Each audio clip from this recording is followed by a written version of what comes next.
Сәлем балалар, бүгін бізде сабақта әдебиеттік оқу 3 сынып 39 сабақ.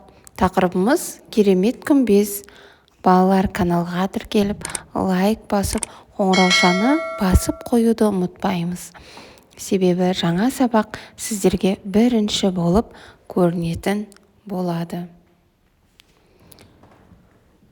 Керемет күмбез.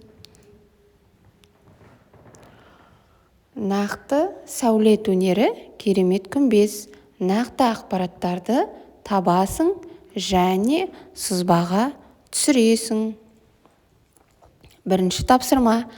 Сөз жұмбақты шеш. Ол үшін берілген мақал-мәтелдегі көп нүктенің орнына қажетті сөздерді қой. Бірінші тапсырма. Күн ортақ, ай ортақ. Жақсы ортақ.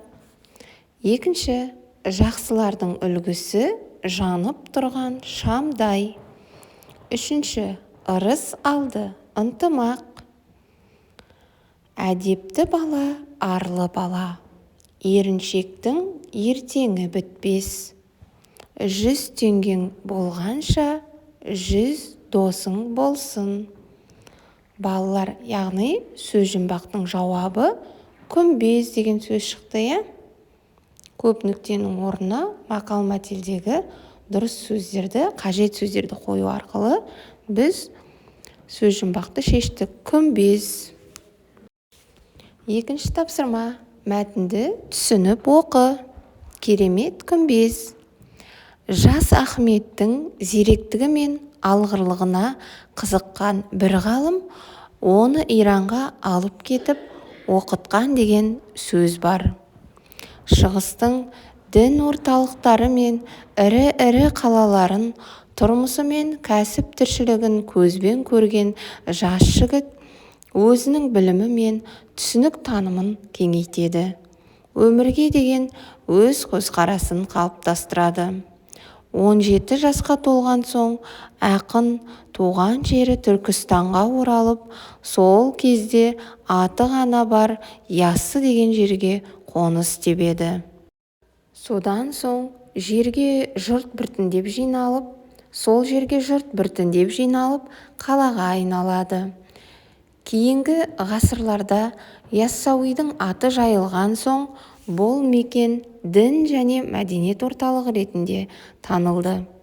Қожа Ахмет Яссауи қайтыс болғаннан кейін әйгілі Ақсақ Темір оның басына Орта Азиядағы теңдесі жоқ керемет күмбез салдырады.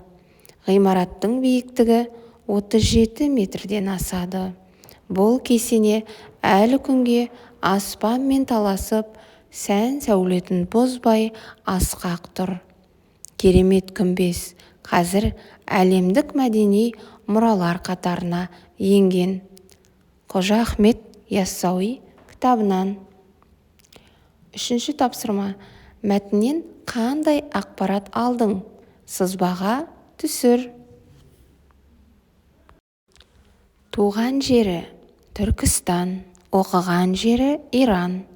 Яссауи деп аталу себебі Яссы деген жерде тұрған. Күмбез туралы мәлімет.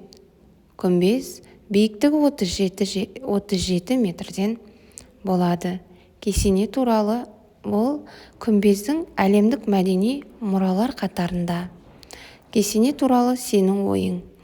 Кесенеге әлі күнге отбасымызбен барып тұрамыз. Шетелдік туристердің ағылып келуінен кесененің қасиетті әрі қайталанбас ғимарат екенін түсінуге болады.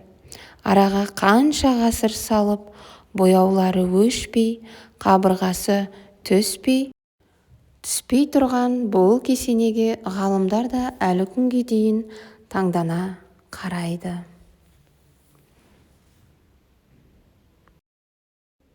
Төртінші тапсырма. Қожа Ахмет Яссауи туралы аңызды тыңда. Бесінші тапсырма. Қазақстанда тағы қандай сәулетті ғимараттар бар? Ой бөліс. Қазақстанда Тәуелсіздік монументі, Бәйтерек, Шым қала, арыстан баб кесенесі, домалақ ана кесенелері бар. Балалар, осымен бүгінгі біздің сабағымыз аяқталды. Сау болыңыздар.